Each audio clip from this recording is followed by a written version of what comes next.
का गुणगान करने का सुनहरा अवसर प्राप्त हुआ।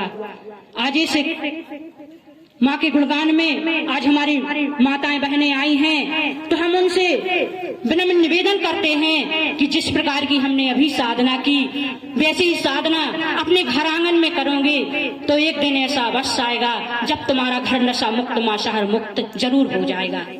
आज हमारी बहनें बहुत परेशान हैं, उनका मुख्य कारण है नशा। और आज भगवती मानव कल्याण संगठन के कार्यकर्ता घर घर जाकर के आरती चालीसा के क्रम कराते हैं।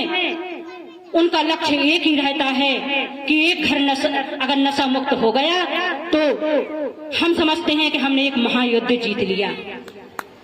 तो हमारी बहनें गुरुवर जी की विचारधारा को आत्मसात करें। गुरुवर जी एक ऋषि हैं, उन्होंने माँ के दर्शन प्राप्त किए हैं और जब जब जहाँ चाहे माँ के दर्शन प्राप्त कर सकते हैं। ऐसे गुरुवर जी का सानिध्य पा करके हम सामान्य बने रहे, उनसे कुछ प्राप्त नहीं कर पाए तो ये हमारा दुर्भाग्य होगा।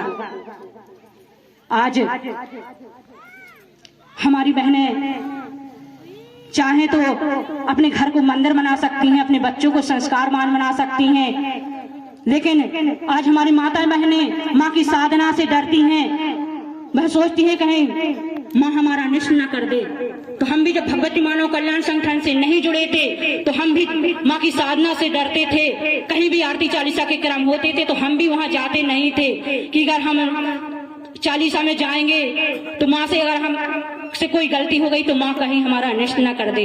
लेकिन अब हम भगवती मानव कल्याण संगठन से जुड़ गए हैं तो हम माँ की नए भक्तों से, माताएं बहनों से कहना चाहते हैं कि वो तो ममतामयी है, करुणामयी है, माँ हमारा कहीं अनिष्ट नहीं कर सकती। तो आप माँ की साधना करें। माँ की साधना बहुत सरल है, उसे हर कोई कर सकता है, चाहे वह पढ़ा लिखा हो, चाहे अनपढ़ हो, चाहे छोटा बच्चा हो, माँ की साधना कर सकता है। अगर तुम कुछ नहीं जानती तो मात्र माँ ओम का जाप करना, फिर देखना तुम्हारे घर में कितनी सुख शांति आ जाती है। एक फूल जिस तरह हार नहीं बना सकता, एक बूंद समुद्र को नहीं भर सकता, लेकिन एक नारी शक्ति है जो मात्र अकेले अपने घर को स्वर्ग बना सकती है। तो अपने आप को कमजोर ना समझे, तुम जो कुछ चाहती हो वह कर सकती हो।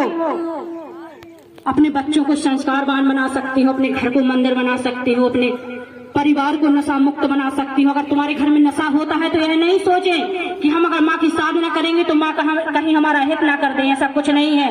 अगर तुम्हारे घर में मांस का सेवन भी होता है तो तुम कल से ही जाकर माँ की साधना करना और माँ के चरणों में, गुरुवर जी के चरणों में निवेदन करना कि हे माँ, हे गुरुवर, हम पर इतनी कृपा कर देना, हमारे घर पर इतनी कृपा दृष्टि कर देना कि एक दिन हमारा घर भी नशा मांस से मुक्त चरित्रवान हो जाए, हमारा घर भी मंदिर बन जाए, हमारे घर में भी शक्ति ध्वज लग जाए। ऐसे माँ गुरुवर के चरणों में निवेदन करना और एक दिन ऐसा अवश्य आएगा जब माँ गुरुवर तुम्हारे घर को नशा मुक्त कर देंगे।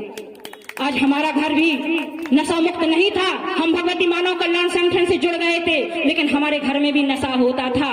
लेकिन हम जब भगवती मानव कल्याण संगठन से जुड़े तो हमने अपने घर के अंदर नशा नहीं होने दिया और एक दिन ऐसा हो गया कि हमारा घर मंदिर बन गया, हमारा घर नशा मुक्त हो गया और आज हम घर सुख शांति का जीवन जी रहे हैं। तो आप भी ऐसे ही करना। ये नहीं सोचना कि हमारे घर में नशा मांस का सेवन होता है तो ये कभी संभव नहीं है कि हमारे घर नशा मुक्त होगा। ऐसा तुम जो कुछ भी चाहती हो वह कर सकती हो।